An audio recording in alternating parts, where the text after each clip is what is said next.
This is the X-Mid 2P, a lightweight, two-person trekking pole supported 3-season tent designed by Canadian thru-hiker Dan Durston and produced by Drop in the US. It weighs in at 1.1 kilos, and that includes the fly, mesh inner, guy lines and candy cane titanium pegs. It's $250 US, so that's around £200 in the UK, but you'll need to factor in shipping and import taxes. It pitches fly first, so the inner tent stays dry during setup, but also fly and inner can be pitched separately.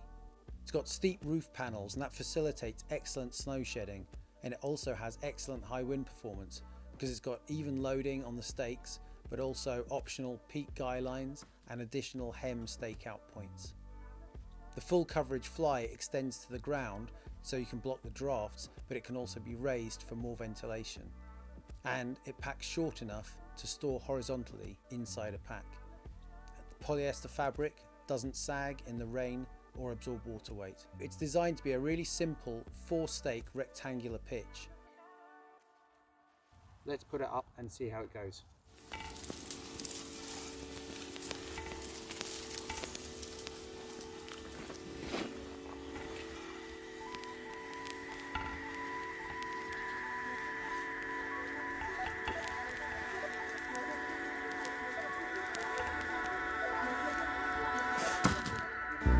The technique involves pegging out a rectangle. You do the short edge first, then you have to basically guesstimate a 90-degree angle for the long edge, and there's a trick to doing that.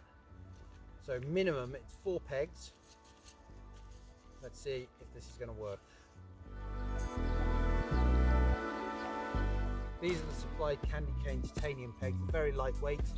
They're decent for some things, but I wouldn't use them in any kind of decent windy conditions.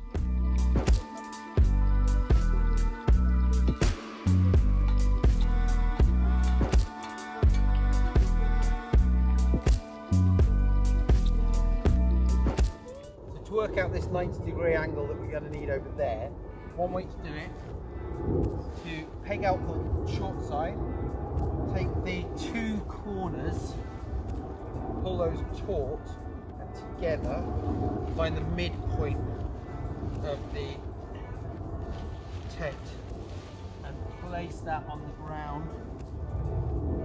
Then that should be pretty much a 90 degree there. I'm gonna just bring that up.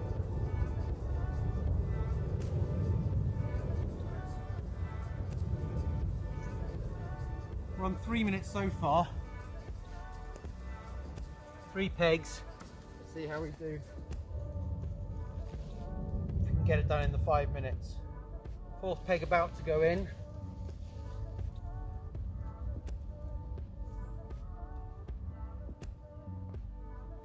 Pretty happy with that. Then 2 trekking poles. For the record, I use the Kit carbon lights. These are great. Super light, carbon fiber. So you can set them to whatever length you want. And in terms of the tent, I'm going to set them to about 1300, which I think is probably about right. It might be 1250. But again, you can vary the height of the tent depending on how wide you want the spread of it.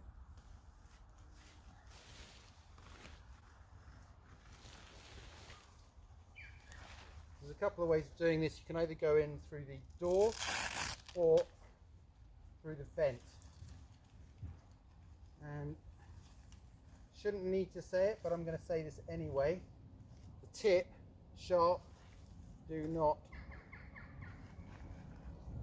impale your tent with that.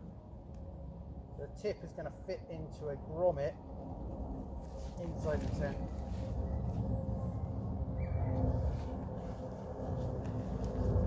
Which is at this point here. So just feel the eyelet there, which is like a brass eyelet, I think.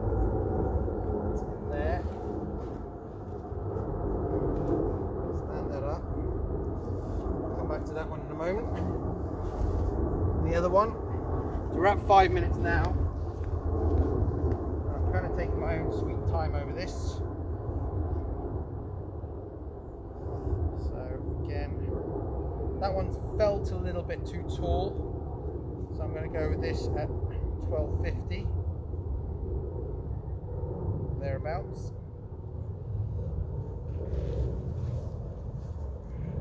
The same principle here. I'm opening the vent, insert the pole. I'm going to put my thumb over the top as I put it in. Find the grommet. Insert the tip of the pole into the grommet. And then, even at 1250, that feels pretty high. So I'm actually going to shorten that from inside. But for the record, that's 6 minutes and we're basically up. You get an additional 4 pegs, so 8 pegs in total.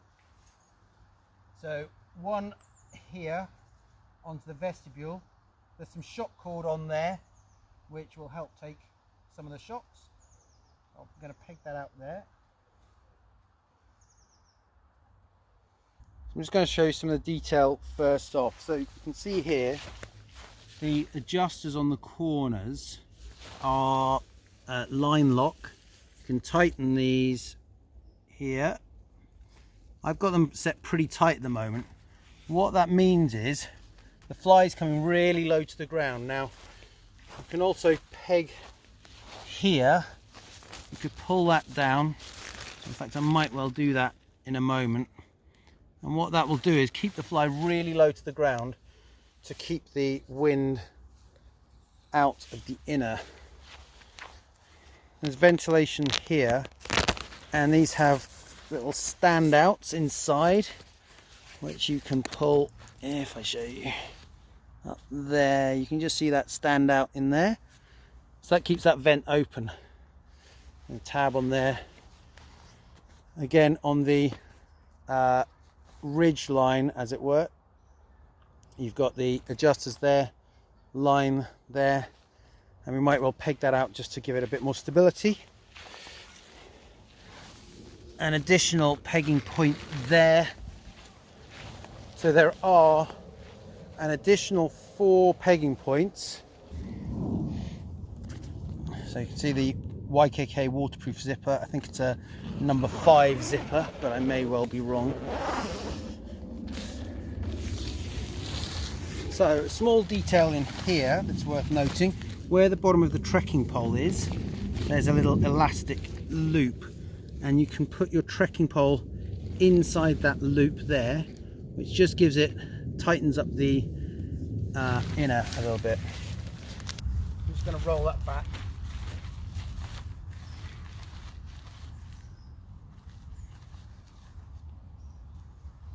And again, there's little loop here of cordage with a toggle. Just pop that through and you can tighten that toggle up, and that holds that open there. There's a similar one on the inside here for the inner mesh. Twin zip to get in.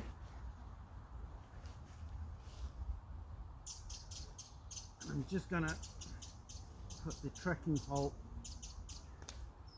over that Velcro there.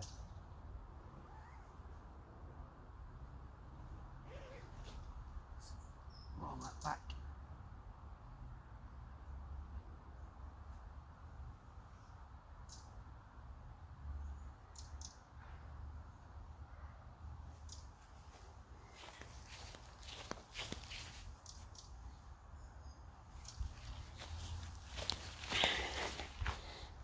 So you can see really good height here. I'm actually only 5'8", but there's probably a good foot up to the top here, and the ridge line being this kind of asymmetric, or as Dan Durston would call it, this X-Mid shape, means that you can sit up in here quite easily with a lot of good height all the way. So the end wall here at this point is near vertical, and at the opposite corner is near vertical.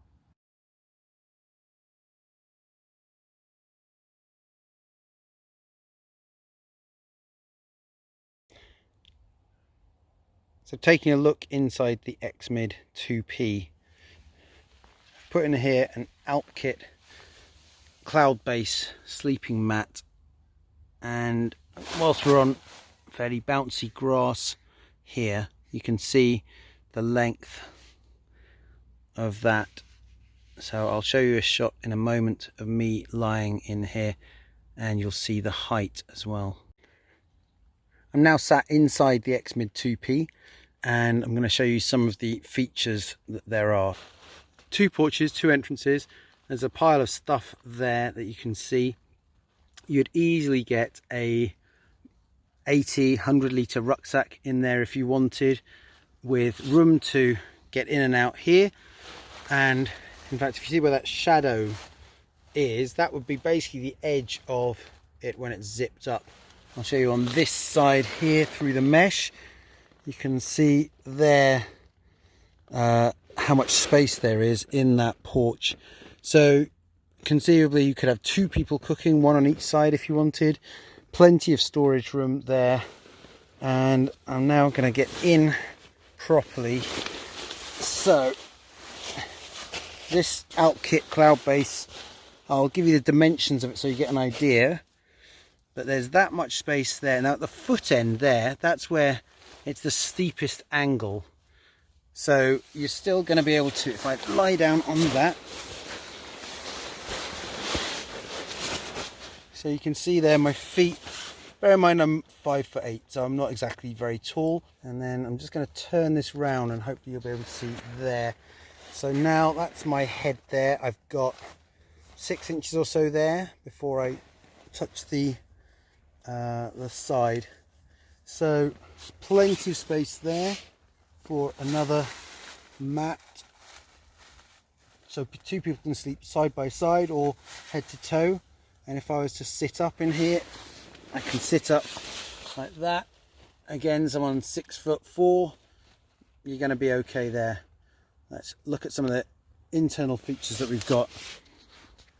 So, bathtub floor here, and you can see the height that you've got in that bathtub is probably a good 4 inches. That's probably a good place to see. So that is basically, again, hard to guess, from there to there, 4 to 6 inches or so in terms of the bathtub. There are pockets, so you've got 1 pocket there which is kind of mid-level, which again keeps stuff out of the rain, and then there's a high-level pocket there which you could put a head torch in to shine down. That is there. There's a small plastic D-ring there, and again if you follow the ridge line across, another plastic D-ring, high-level pocket, and the mid-level pocket. So I'd be quite happy taking this tent just for myself, and then as you can see, huge amounts of space. I can sit sideways, sat up, or I can sit lengthwise. Huge amount of space at 1.1 kilos plus my trekking poles. Loads of space, more than happy with that. And for 2 people, absolutely brilliant. It's very stable. I'll check on the stats in terms of what wind speed and so on it's been tested to, but I'd be very confident. And you can see if I point it here, there's not a huge amount of space where the wind's going to get underneath. There's some, but that actually is okay. And again, that can be adjusted down more. So that's the Dan Durston X-Mid 2P trekking pole tent, 1.1 kilos, $280 in the US. In the UK, obviously there's shipping and handling and the dreaded taxes, but even then, well worth it.